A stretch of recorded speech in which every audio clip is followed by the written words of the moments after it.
The private dining room at the apex of the Salesforce Tower was engineered for a singular purpose: the frictionless transfer of venture capital.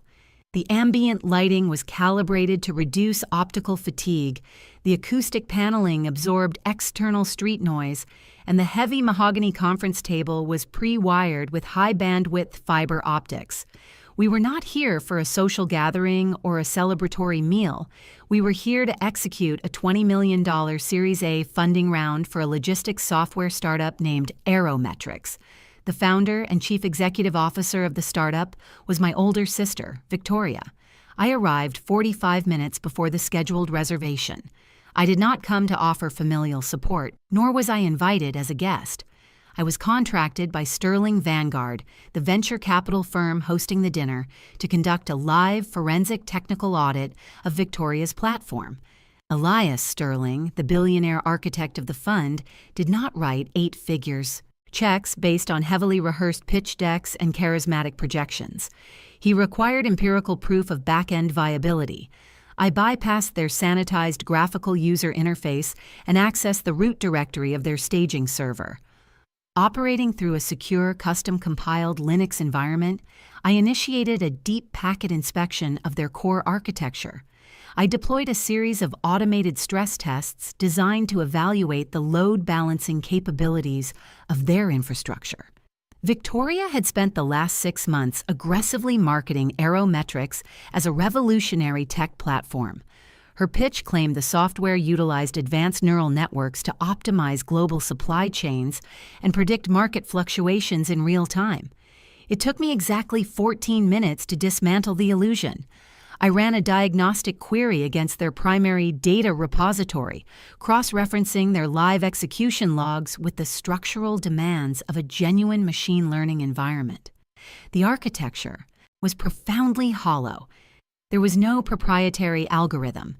Their highly advertised decision support system, the core predictive technology they were attempting to sell to Sterling Vanguard for $20 million, was nothing more than a fragile assembly of basic scripting and hard-coded conditional statements. The data was not being processed dynamically. It was being fed through a pre-rendered closed-loop script designed to simulate artificial intelligence. If a user inputted a specific variable, the system was merely hard-coded to output a predetermined metric. It was a digital parlor trick, a vaporware product wrapped in expensive marketing vocabulary. I documented the foundational flaws, compiled the execution logs into an encrypted file, and transmitted the dossier directly to Elias Sterling's private server. The audit was complete before the first appetizer was plated. The product was a systemic failure. At 7 o'clock, the heavy mahogany doors opened. Elias Sterling walked into the room, followed by his 3 senior partners. They took their seats at the head of the table. I closed my terminal window, secured my laptop in my briefcase, and took my designated seat at the far end of the table, blending seamlessly into the periphery of the executive transaction. 5 minutes later, Victoria entered the room flanked by her chief financial officer and her lead marketing director. She operated with the loud, engineered confidence of a founder who believed she had already secured the capital. She greeted Elias with a practiced, radiant smile, entirely focused on the billionaire at the head of the table. She did not scan the room. She did not notice me sitting in the shadows at the opposite end, quietly reviewing the menu. The dinner commenced. Dry-aged ribeye steaks were served.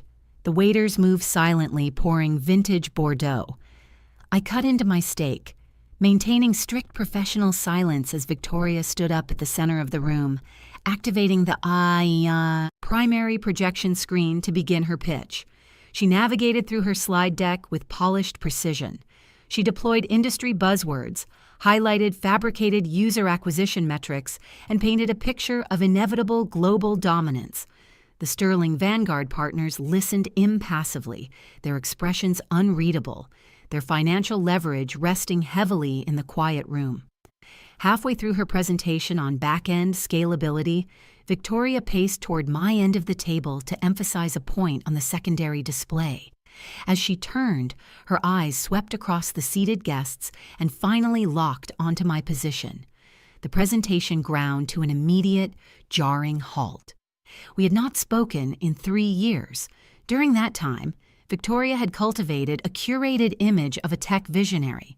Her perception of me had remained statically frozen in the past. To her, I was simply the introverted sibling who spent late nights compiling code and studying information systems, a permanent subordinate. In her social hierarchy, her cognitive bias instantly categorized my presence to fit her internal narrative. She did not perceive a threat. She perceived a glitch in her perfect evening. A flush of genuine, unadulterated anger crept up her neck. She assumed I was a low-level contractor hired by the venue to monitor the projection mapping, and that I had opportunistically crashed a high-level corporate dinner for a free meal. "I apologize for the interruption, Mr. Sterling," Victoria announced, her voice dripping with theatrical condescension as she pointed a manicured finger directly at me. The entire table turned to follow her gaze. "It seems the venue's staffing standards have slipped. This is my younger sister. She is just a broke IT tech who fixes routers. I am not sure why the restaurant allowed their backend support staff to crash a VIP dinner and eat the client's food, but I will have security escort her out immediately so we can resume." She looked at me, a cruel, triumphant smirk flashing across her face. It was a calculated attempt to establish dominance by publicly humiliating me in front of the most powerful people in her industry. I did not stop cutting my steak. I did not flush with embarrassment. I did not utter a single word in my defense. A forensic auditor does not argue with a compromised asset, nor do they engage in public theatrics. I calmly placed a piece of the dry-aged ribeye into my mouth, chewing with methodical, unhurried precision while maintaining unbroken, analytical eye contact with her. The silence in the private dining room became a physical, suffocating weight, pressing against the acoustic paneling. The venture capital partners sitting adjacent to me did not laugh at her joke. They did not call for the concierge. They did not react at all. They remained perfectly still, their expressions entirely neutral, watching the institutional execution unfold in real time.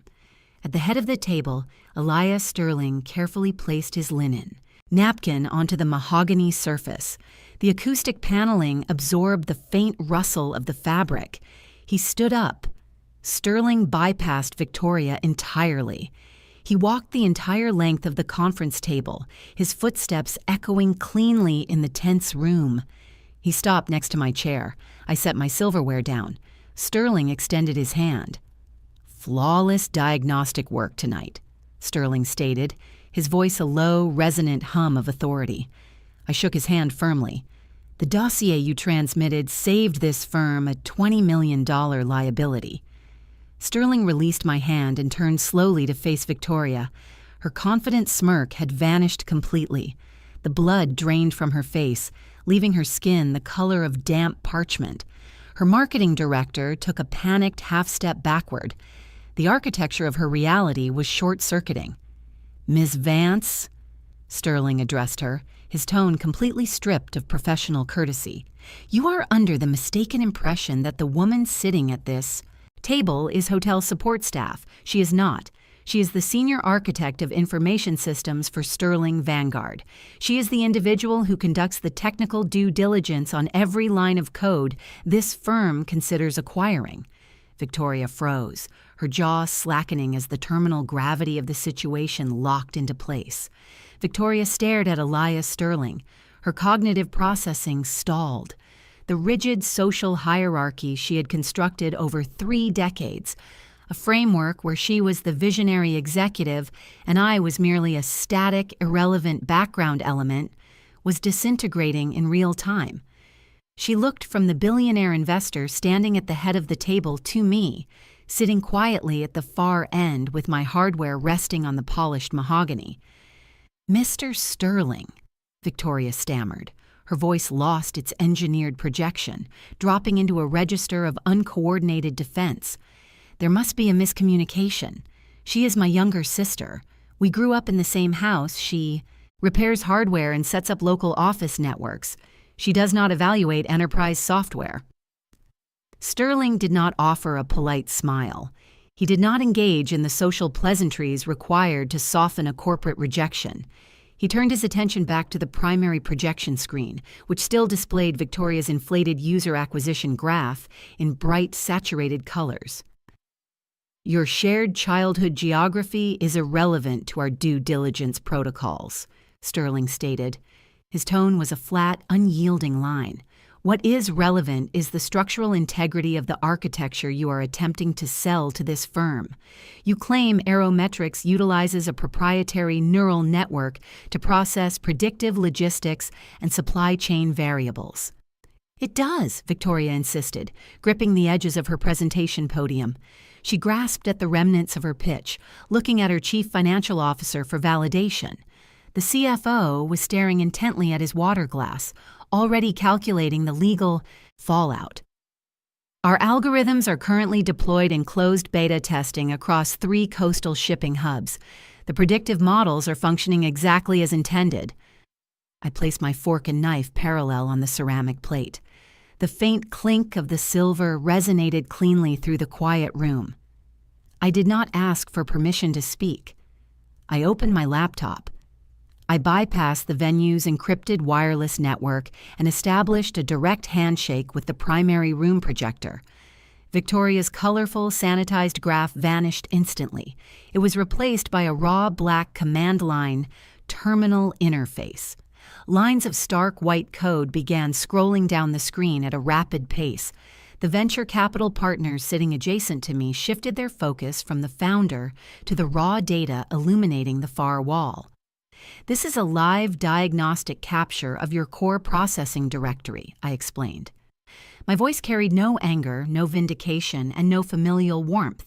It was the clinical delivery of a forensic autopsy. I accessed your staging server at 6:15 this evening. I executed a standard load balancing stress test against your decision support system. Victoria's eyes darted between me and the terminal. Her marketing director shifted uncomfortably in his heavy leather chair. He did not possess the technical literacy to read the code, but he understood the universal tone of an institutional execution. A genuine machine learning environment requires dynamic data ingestion and continuous algorithmic weighting. I continued. I typed a brief command. A specific block of code on the screen highlighted in bright yellow. Your architecture contains neither. What you have built is a localized string of basic conditional statements. The system does not learn. It simply references a static database of pre-written outcomes. That is our legacy backend structure, Victoria countered. Her voice pitched higher, edging toward raw panic. She stepped away from the podium. We are currently in the process of migrating to the new infrastructure. The Series A funding is specifically allocated for that migration. You are looking at deprecated code. You do not migrate a neural network from a static script, I corrected her, keeping my eyes locked on the terminal screen. You are attempting to sell a facade. You inputted a preset variable for the San Francisco port delays during your demonstration, and your script outputted the exact metric you hard-coded it to display.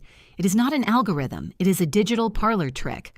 Furthermore, your data repository is structurally unprotected. A basic SQL injection bypasses your primary firewall in under 4 seconds. I typed a secondary command path. The data repository structure relies on an outdated, unpatched version of MySQL, I detailed, highlighting the vulnerability path on the terminal. You neglected to sanitize your database inputs. During the stress test, I bypassed the authentication gateway using a rudimentary tautology query. The system granted full administrative privileges without triggering a single security alert. Your entire beta client list, including their proprietary freight routes and unencrypted financial routing numbers, is currently accessible to anyone with a basic understanding of command line syntax. I hit the return key. The terminal screen split horizontally. On the bottom half, the unencrypted user data of her beta clients began to scroll rapidly. Corporate names, routing numbers, and proprietary shipping manifests belonging to multinational logistics firms. The chief financial officer stood up from his chair. The movement was jerky, uncoordinated. The color drained completely from his face. He understood the catastrophic legal liability of what was currently displayed on the wall. "Victoria, you told me the backend was secured by a third-party cybersecurity firm," the CFO said, his voice trembling with the realization of his own fiduciary negligence. "You presented compliance certificates to the board last week. Those certificates were generated internally," I answered for her, pulling up a time-stamped log file. "They are PDF documents created on her local machine, not validated audits from an external agency. She forged the compliance documentation to satisfy your internal requirements." Sterling looked at the exposed data. His expression hardened into pure corporate risk assessment. He turned his gaze back to Victoria, who was now gripping the edge of the conference table, her knuckles stark white against the dark wood. "You brought a hollow shell to this firm, Ms. Vance," Sterling delivered the verdict. His voice was cold and final. "You attempted to secure funding based on a fabricated technology. If this product were deployed in a live corporate environment, the security breaches alone would bankrupt the executing firm and trigger federal oversight." Victoria looked at me. The arrogance she had wielded moments ago was entirely gone. It was replaced by the raw terror of a founder watching her entire valuation collapse in real time. She abandoned the pitch. She abandoned the corporate vocabulary. She resorted to the only leverage she thought she had left. "Clara, please," Victoria whispered. The desperation cracked her voice, revealing the terrified sibling beneath the executive veneer. "You know how hard I worked on this. You know what this company means to me. Just tell them the foundation is solid. Tell them we can patch it." "A forensic auditor does not negotiate with sentimentality. You cannot patch a lie. The foundation does not exist," I stated. I closed my laptop. The projection screen went entirely black, plunging the far end of the private dining room into deep shadow. The audit is concluded. The black screen served as the final punctuation mark on Victoria's corporate trajectory. In the high-stakes ecosystem of venture capital, the withdrawal of funding is rarely a dramatic, screaming affair. It is a quiet, immediate cessation of momentum. The three senior partners sitting adjacent to me did not exchange shocked glances. They executed a synchronized, practiced maneuver. They reached forward, closed their leather-bound evaluation portfolios, and clicked their silver pens shut. The acoustic dampening in the private dining room amplified the faint metallic clicks, signaling the formal and irreversible termination of the $20 million Series A round. Elias Sterling remained standing at the head of the mahogany table. He looked down at Victoria. She was no longer a visionary founder on the verge of a liquidity event. She was a toxic liability polluting his boardroom. "Sterling Vanguard operates under a strict protocol of empirical verification," Sterling stated, his voice dropping into a register of glacial, administrative finality. "We do not finance beta tests built on forged compliance certificates, and we do not underwrite founders who lie to our auditing division.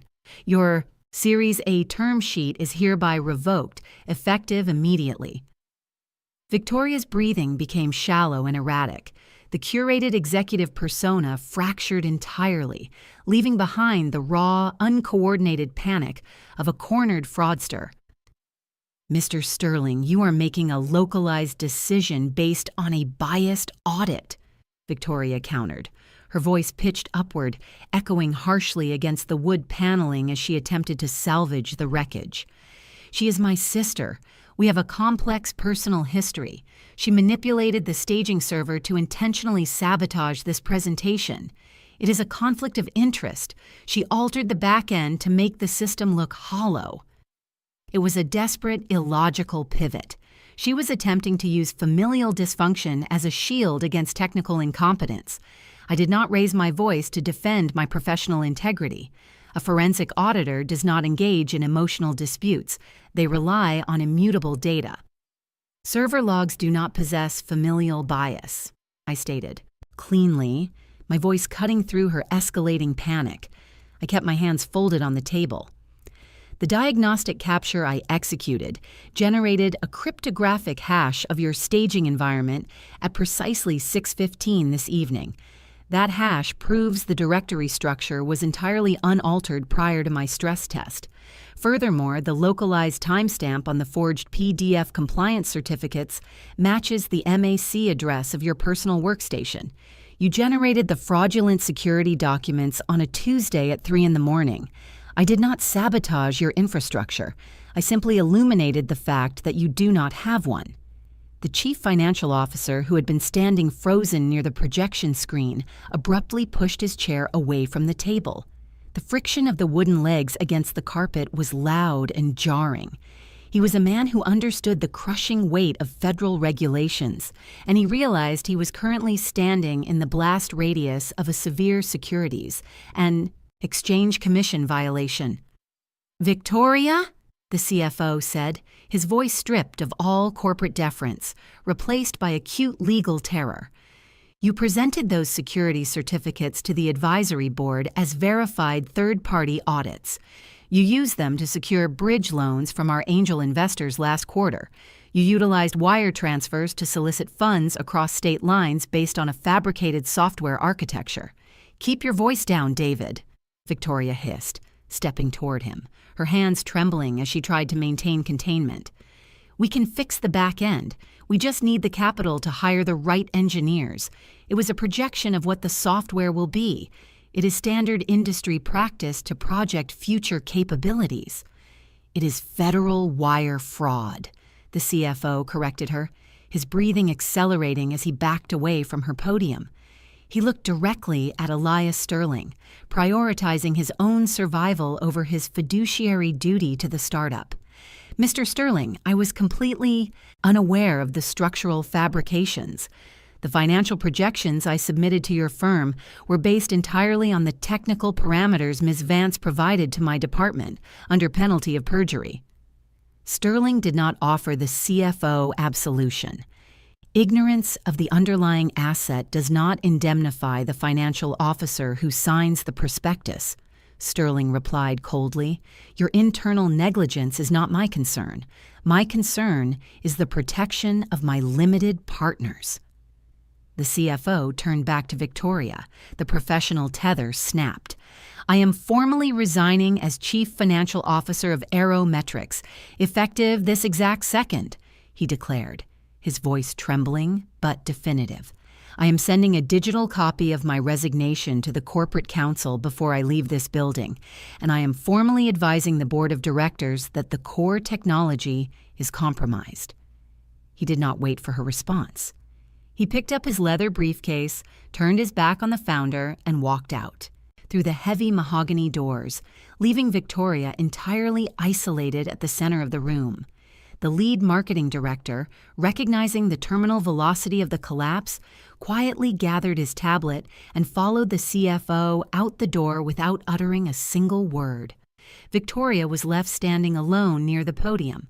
Her executive team had abandoned her in under 3 minutes. "Ms. Vance," Sterling continued, ignoring the rapid departure of her subordinates, "the preliminary non-disclosure and due diligence agreement you signed last week contains a standard representations and warranties clause. You legally verified that all data provided to Sterling Vanguard was accurate and free of material omissions. You breached that contract the moment you submitted the forged compliance certificates." Sterling reached into his tailored suit jacket and extracted a sleek, encrypted smartphone. He placed it flat on the mahogany table. "I am not merely walking away from this transaction," Sterling finalized, the full weight of the billionaire's institutional power descending upon her. "I am obligated to protect the integrity of the venture capital ecosystem. Tomorrow morning, my legal team will file a formal complaint with the Securities and Exchange Commission regarding the fraudulent data you utilized to solicit this Series A round. Furthermore, we will be seeking civil damages for the capital expended during this due diligence process." Victoria looked at the phone on the table. The reality of the federal implications crushed whatever fight remained in her posture. She was not just losing $20 million, she was facing a comprehensive, multi-agency investigation that would permanently vaporize her career and her freedom. She looked down the length of the long mahogany table, past the silent venture capitalists, until her eyes met mine. "You did this," she whispered, her voice a hollow, broken rasp. "You destroyed my life over a childhood grudge. You sat there and ate a steak while you burned my company to the ground." I picked up my linen napkin and dabbed the corner of my mouth with methodical precision. "I did not burn your company, Victoria," I replied, my tone entirely devoid of vindication, delivering the final, clinical assessment. "I simply audited the matches you were already holding. Your code is a liability, and Sterling Vanguard does not invest in liabilities." The silence that followed my assessment was absolute. Victoria stood at the center of the private dining room, stripped of her executive title, her corporate team, and her fabricated valuation. She looked at the mahogany table, at the half-empty glasses of vintage Bordeaux, and finally at the closed door where her chief financial officer had just exited. The psychological infrastructure of a narcissist requires constant external validation to maintain its structural integrity. When that validation is replaced by the undeniable metrics of a forensic audit, the collapse is total. She did not scream. She did not attempt another illogical defense. The sheer, crushing gravity of the federal implications had paralyzed her vocal cords. She reached down with trembling fingers, closed her laptop, and placed it inside her designer tote bag. The bag, a physical symbol of the luxury lifestyle she had attempted to subsidize through wire fraud, suddenly looked remarkably out of place in a room governed entirely by empirical data. She turned and walked toward the heavy mahogany doors. Her footsteps, previously loud and engineered to project authority, were slow and uncoordinated. She pushed the door open and stepped out into the hallway, leaving the $20 million Series A term sheet dead on the table. Elias Sterling did not watch her leave. He sat back down at the head of the table. The three senior partners mirrored his movement, adjusting their tailored jackets and returning their focus to the center of the room. The anomaly had been identified and excised. The institutional machinery of Sterling Vanguard immediately resumed its standard operational parameters. The due diligence protocol performed exactly as engineered. Sterling addressed the table, his voice resuming its steady, resonant hum of executive control. He looked directly at me. "Your integration into the live pitch environment was highly effective. Founders who construct facades often reveal their operational vulnerabilities when they believe they are insulated from technical scrutiny. Her inability to recognize the senior architect of information systems sitting at her own negotiation table is a profound indicator of systemic executive incompetence. She categorized me based on outdated familial hierarchy rather than executing a basic background check on the firm's auditing personnel," I replied, keeping my tone perfectly level, analyzing the failure as a data point rather than a personal victory. "It is a standard cognitive bias. She assumed her marketing vocabulary would override the mathematical reality of her backend. The load-balancing stress test merely accelerated an inevitable structural failure. The system was destined to fracture upon deployment. The failure saved our limited partners a catastrophic exposure," Sterling finalized. He signaled the head waiter who had been waiting discreetly in the shadows. "Clear the projection equipment. We will proceed with the dessert service. Tomorrow morning, we transition focus to the logistics acquisition in Seattle." The private dinner concluded not with the celebration of a new partnership, but with the cold, efficient reset of a venture capital firm moving to its next target. I finished my meal, packed my secure hardware, and exited the Salesforce tower. I did not check my phone for frantic messages from my family. I did not require biological closure. The forensic ledger was balanced. The systemic eradication of aerometrics did not take months. It took less than 72 hours. The ecosystem of Silicon Valley venture capital operates on a highly calibrated whisper network. Information regarding a failed Series A round is contained. Information regarding forged cybersecurity compliance certificates and exposed proprietary routing numbers spreads with the speed of an uncontained digital virus. By 9 a.m. the following morning, Sterling Vanguard's corporate counsel filed the formal complaint with the Securities and Exchange Commission, detailing the fraudulent data Victoria had utilized to solicit capital across state lines. The filing triggered an immediate, automated freeze on Aerometric's primary commercial banking accounts, pending federal review. Simultaneously, the digital resignation letter sent by the chief financial officer reached the startup's initial angel investors. Angel investors operate at the highest tier of risk tolerance, but they do not tolerate criminal liability. Upon reading the CFO's explicit warning regarding the hollow architecture and the forged third-party audits, the seed-stage investors panicked. They immediately executed the acceleration clauses hidden within their initial convertible notes, legally demanding the immediate repayment of their $2 million seed capital. Because the commercial accounts were frozen by the federal inquiry, Victoria possessed zero liquid capital to satisfy the sudden, hostile calls on her debt. The mathematics of her ruin were inescapable. Without liquidity, she missed her bi-weekly payroll. Within 48 hours, her entire engineering team, already frustrated by the impossible demands of migrating a fake neural network, walked out of the leased office space and filed wage theft complaints with the state labor board. The technical fallout was equally devastating.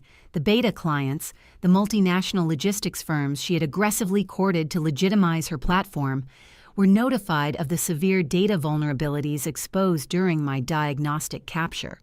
When corporate IT directors realize their unencrypted freight routes and proprietary routing manifests have been hosted on an unsecured, unpatched database, their response is swift and litigious. 3 of her largest beta clients immediately terminated their pilot contracts and filed synchronized breach of contract lawsuits, seeking aggressive compensatory damages for the exposure of their trade secrets. The legal filings formed a suffocating perimeter around her remaining assets. The liability matrix was complete. I monitored the collapse from my secure workstation, utilizing publicly available court dockets and state commercial registries. I observed the data points shifting in real time. The landlord of her high-end commercial office space in the Soma district, recognizing the imminent bankruptcy and the frozen accounts, issued a 3-day pay-or-quit eviction notice. The venture capital community blacklisted her name entirely. She was no longer categorized as a tech founder. She was categorized as a toxic asset, a cautionary tale of hubris and technical illiteracy. She attempted to salvage the wreckage. She sent me a series of highly emotional, erratic emails.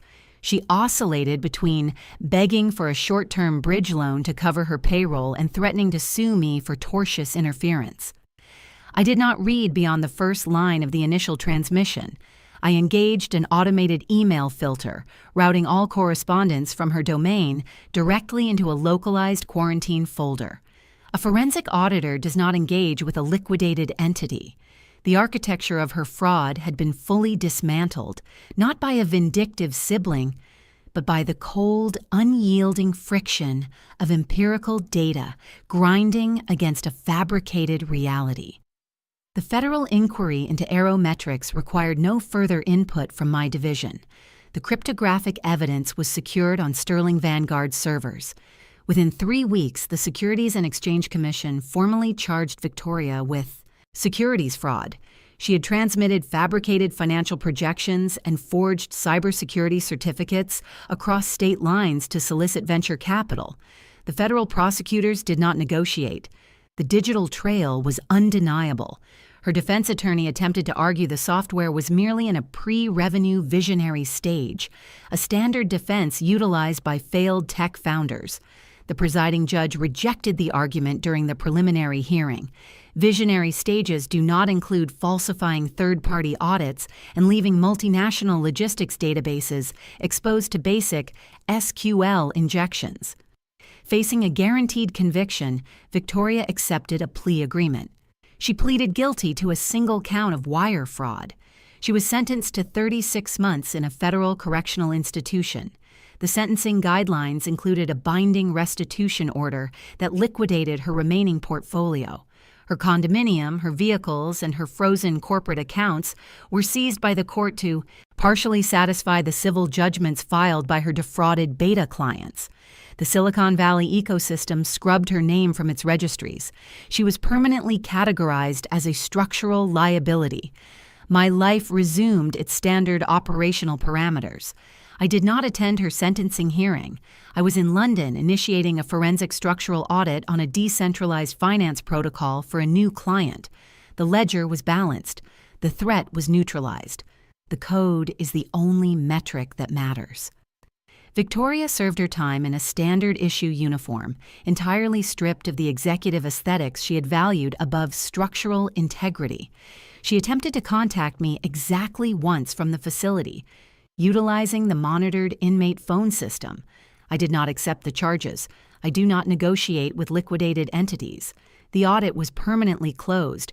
If your sister stood up at a VIP dinner and humiliated you in front of billionaire investors, calling you a broke IT tech, only for you to be the exact executive holding the power to veto her company's funding, what would you do? Would you argue with her and cause a scene? Or would you quietly open your terminal, expose her fraudulent code to the room, and watch her corporate empire disintegrate before dessert was served? Let me know how you would handle this level of arrogance in the comments below. If you appreciate justice served cold and backed by empirical data, drop a like, subscribe, and I'll see you in the next video.